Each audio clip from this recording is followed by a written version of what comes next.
তো বন্ধুসকল, আজি মই আপোনালোকৰ লগত কথা শ্বেয়াৰ কৰিবলৈ গৈ আছোঁ জলকীয়া লৈ। তো সিদিনাখন আপোনালোকক মই জলকীয়াৰ খেতি ভিডিঅ' মোৰ নিজৰ খেতিৰ ভিডিঅ' আপোনালোকলৈ পঠিয়াইছিলোঁ।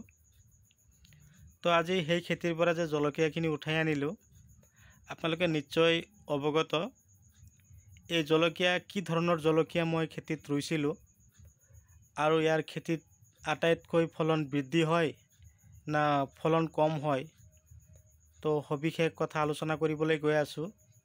তাৰ আগতে আপোনালোকৰ লগত মই এটা কথা ক'বলৈ গৈ আছোঁ, যদি আপোনালোকে মোৰ চেনেলৰ নতুন হৈ আছে তেনেহ'লে মোৰ চেনেলখন ছাবস্ক্ৰাইব কৰি ল'ব আৰু কাষত থকা বেল আইকন বা বেল ঘণ্টিটো আপোনালোকে বজাই দিব। এনেকুৱা ধৰণৰ নতুন নতুন ভিডিঅ' নটিফিকেশ্যন আপোনালোকে পাই থাকিব। মই ধৰক আধা বিঘা মাটিত অলৰেডি 3 কুইণ্টেলকৈ জলকীয়া উঠাই আছোঁ। তো বিঘাই প্ৰতি আপোনালোকে অলৰেডি কিমান পালে? 6 কুইণ্টেল। আপোনালোকে নিজে হিচাপটো কৰি ল'ব পাৰিব। তো কথা হ'ল কি, আপোনালোকক যি জলকীয়া দেখুৱাই আছোঁ এইটো হ'ল দেশী বুলিও কয়, লোকেল বুলিও কয়। তো আপোনালোকে চাব পাৰিছে পূৰা চিকচিকি, আপোনালোকে ধৰণটো চাব পাৰিছে। উঠাই কিনে মই ঘৰতে ৰাখিছোঁ। তো মৰ্ণিঙত উঠাই কিনে মই মাৰ্কেটলৈ লৈ যাম। তো কথা হ'ল কি, এই খেতি কৰাৰ আগমুহূৰ্তত আপোনালোকে যিমান পাৰে খেতিৰ যিখিনি খাদ্য, মানুহ খাদ্য নোহোৱাকৈ যেনেকৈ শক্তিত বা জীয়াই থকা অসম্ভৱ, কেৱল খাদ্য বুলি ক'লে আপোনালোকে A to Z বুজিব লাগিব। খেতিত পানীৰ যোগান ধৰিব লাগিব, খাদ্য দিব লাগিব, যেনেকুৱা গোবৰ সাৰ, কেঁচু সাৰ, জৈৱিক সাৰ, ৰাসায়নিক সাৰ, এইবিলাক আমি খেতিত খটাওঁ। এইবিলাক সাৰ যদি আমি খেতিত নিদিওঁ তেনেহ'লে কিন্তু আমাৰ খেতি বাতি বেছি এটা সুবিধাজনক নহয়। তো আপোনালোকে জলকীয়াখিনি চাব পাৰিছে।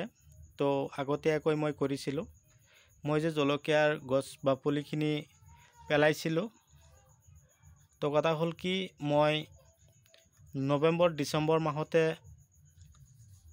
লগাইছোঁ। তাৰ আগত মিনিমাম ধৰক 1 মাহ আগতে মই জলকীয়াৰ পুলিখিনি পেলাইছিলোঁ বা গুটিখিনি পচাইছিলোঁ। পচাই কিনে তাৰপিছত নাৰ্চাৰী আকাৰে পুলিখিনি বনাই তাৰপিছত লগাইছিলোঁ। লগোৱাৰ পদ্ধতি আপোনালোকেতো নিশ্চয় জানে। দেশী বা লোকেল জলকীয়া লগোৱাৰ পদ্ধতি 1.5 foot distance, 20 centimetre 20 centimetre distance ৰাখিব। আপোনালোকে ৰাখি কিনে আপোনালোকে লগাব।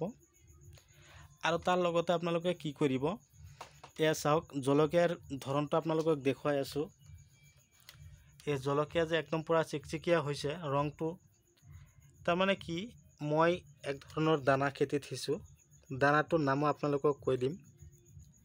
তো আপোনালোকে প্ৰথম অৱস্থাত বিঘাই প্ৰতি আপোনালোকে পাৰিলে 2 গাড়ীকৈ গোবৰ দি কিনে আপোনালোকে লগাব লাগিব। এই দেশী জলকীয়াৰ আপোনালোকে মানুহে যেতিয়া কবিৰ গুটি পচাব তেতিয়ালৈকে আপোনালোকে এই জলকীয়া বিক্ৰী কৰিব পাৰিব একেলাঠেৰীয়া 6 মাহ। তো লাভালাভ যথেষ্ট পৰিমাণে আছে। তাৰ আগতে আপোনালোকে কি কৰিব লাগিব, খেতিত ধুনীয়াকৈ ময়াই হাল মাৰি ধূলিময় কৰি তাৰপিছতে আপোনালোকে গোবৰ সিঁচি আকৌ ময়াই ধূলিময় কৰি তাৰপিছত আপোনালোকে পুলিখিনি লগাব লাগিব। আৰু বিশেষকৈ জলকীয়া খেতিত আপোনালোকে ঔষধখিনি অকণমান ভালদৰে দিব লাগিব। আজিকালি ধৰক 2024ৰ কথাই মই আলোচনা কৰিবলৈ গৈ আছোঁ। 2024 বৰ্ষত যিখিনি জলকীয়া খেতি মানুহে কৰিছে, সকলোবোৰ খেতিতে আজিকালি ধৰক কেঁচুৰী বেমাৰ পাইছে, কেঁকুৰা বেমাৰ, এইবিলাক ভাল কৰাত অসম্ভৱ হৈ পৰিছে। তো আপোনালোকক মই বহুত ঔষধৰ নাম কৈ দিছোঁ, আপোনালোকে কি কৰে নাজানো, খেতিত দিয়ে নিদিয়ে, বা কম দামৰ ঔষধখিনি যদি দিছে তেনেহ'লে খেতিত আপোনালোকে বেমাৰ আজাৰ ভাল কৰিব নোৱাৰিব।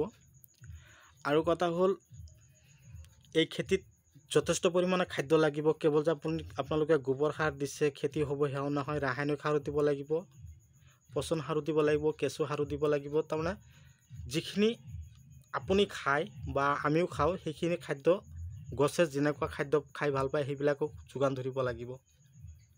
তো লগতে আৰু এটা আপোনালোকক কৈছোঁ কথা, যে হিফাজত নামৰ এটা দানা আছে। এই দানাটো আপোনালোকে পাৰিলে সপ্তাহত এবাৰকৈ দি যাব। আপুনি জলকীয়া সপ্তাহত এবাৰকৈ উঠাব দেশী জলকীয়া।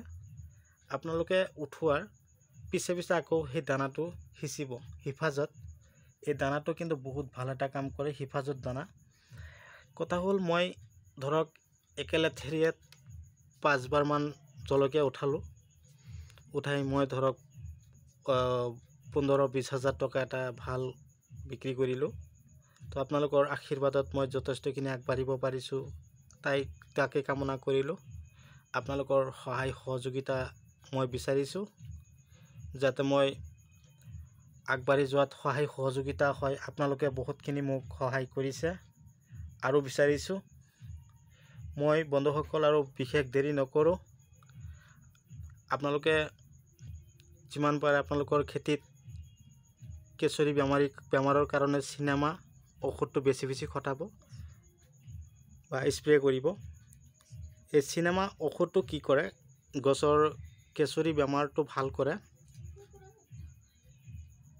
তো কথা হ'ল কি, এই বেমাৰৰ পৰা হাত সাৰিবৰ কাৰণে আপোনালোকক মই যি ঔষধটো বা ঔষধবিধ আপোনালোকৰ নাম কৈ দিলোঁ, সেই ঔষধটো যদি আপোনালোকৰ ডেলিভাৰী লাগে বা কেৱল ঔষধ নহয় সাৰ লাগে, সাৰ নহয় দানা লাগে, কিছুমান বিধানো যদি আপোনালোকৰ লাগে, কণ্টেক্ট কৰিব। মোৰ ডিছক্ৰিপশ্যনতো নাম্বাৰ দিয়া থাকে, কমেণ্টতো দি দিওঁ, সেই নাম্বাৰত আপোনালোকে যোগাযোগ কৰিব। ডেলিভাৰী লাগিলে আপোনালোকক মই দি দিম, বহুতক দি আছোঁ। আজিলৈ মোৰ ধৰক 50-60টামান ডেলিভাৰী হৈ গ'ল।